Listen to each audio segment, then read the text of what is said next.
Hey, you are watching AliAziz YouTube channel. 5 Why and 5 How. For fresh and experienced candidates. AliAziz Quality Education channel providing you the job best interview related videos, so don't forget the subscription button. Index. Introduction to 5 Why and 5 How. What is 5 Why and 5 How? How to perform 5 Why and 5 How.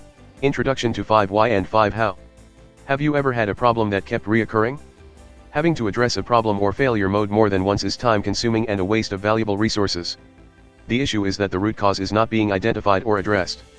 If you are not getting to the root cause, then you are merely treating a symptom of the problem. In addition, if a permanent solution is not determined and implemented, the problem will eventually repeat. There is a simple-to-use tool that can help eliminate repeat problems. This tool is the 5 Why and 5 How. 5 Why and 5 How was developed in the 1930s by Mr. Sakaki Toyota. Mr. Toyota is the founder of Toyota Industries and is said to be one of the fathers of Japan's Industrial Revolution. This technique gained popularity during the 1970s and it is still used by Toyota and many other companies and organizations today. What is 5 Why and 5 How? The 5 Why method is simply asking the question why enough times until you get past all the symptoms of a problem and down to the root cause. The 5 Why method is often used during the analyze phase of the DMAIC process and the plan phase of PDCA activities. It is often used in coordination with other analysis tools such as the cause and effect diagram, but can also be used as a standalone tool. 5 Why is most effective when the answers come from people who have hands-on experience of the process being examined. By repeating the question why, you can drive down to the root cause of the problem. The 5 Hows are then used to determine a root or permanent solution to the root cause, S, of the problem. The 5 Whys and 5 Hows have also been described as being like a ladder.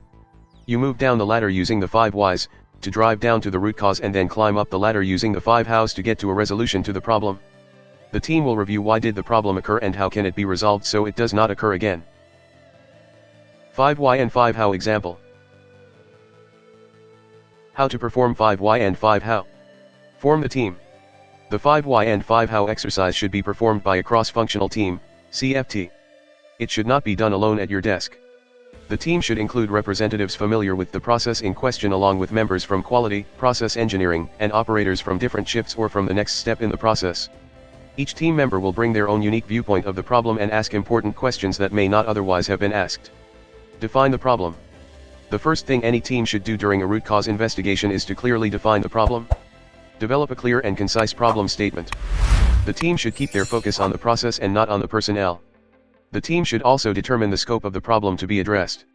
If the scope is too narrow, the problem-solving exercise could result in small improvements when larger, broader improvements are needed.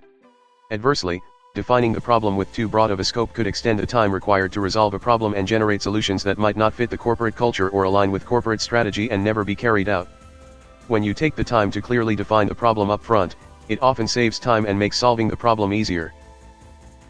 Ask why. Next, the team leader or facilitator should ask why the problem or failure mode occurred. The responses must be backed by facts or data and not based on an emotional response. The responses should also focus on process or systems errors. The facilitator should then ask the team if the identified causes were corrected, could the failure mode or problem still occur? If the answer is yes, then move on to the second why and then the third, fourth, fifth, and so on until the answer is no. Note, it is not always necessary to ask why 5 times. The root cause could be identified during the third or fourth why.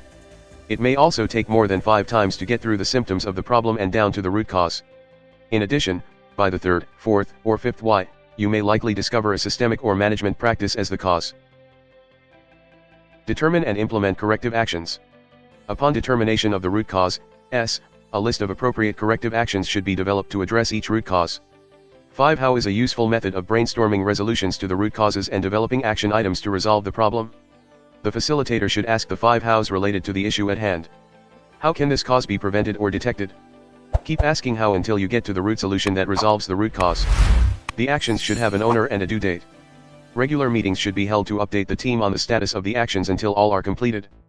Upon completion of the recommended actions, the effectiveness of the actions should be determined. The process could be monitored and measured using statistical process control, SPC, part inspection, or other methods to validate effectiveness of any improvements. Basic 5 Why example. There are various formats used to document the 5 Why exercise, some more detailed than others. The following is an example of the basic 5 Why process. Problem statement: an operator fell and was injured during the first shift startup. Why? There was an oil spill on the floor in the machining department. Why? A seal in machine 3 deteriorated and began cracking and leaked oil. Why? The seal material was not robust to the application. Why? Lower cost seals purchased from new supplier. Why? Seal material not specified in service manuals. Caution must be observed to assure that the whys follow a logical path. One method to check if the progression follows a logical path is to read the causes in reverse order. When you read the causes or whys in reverse order, they should follow a logical progression to the problem statement or failure mode. Referencing the example above, the progression would be like this. The seal material specifications are not listed in the service manual. Therefore, lower priced seals were purchased from a new supplier to reduce costs. Therefore, the seal material was not robust enough to the application. Therefore, a seal in machine 3 deteriorated, cracked, and began leaking. Therefore, there was an oil spill on the floor.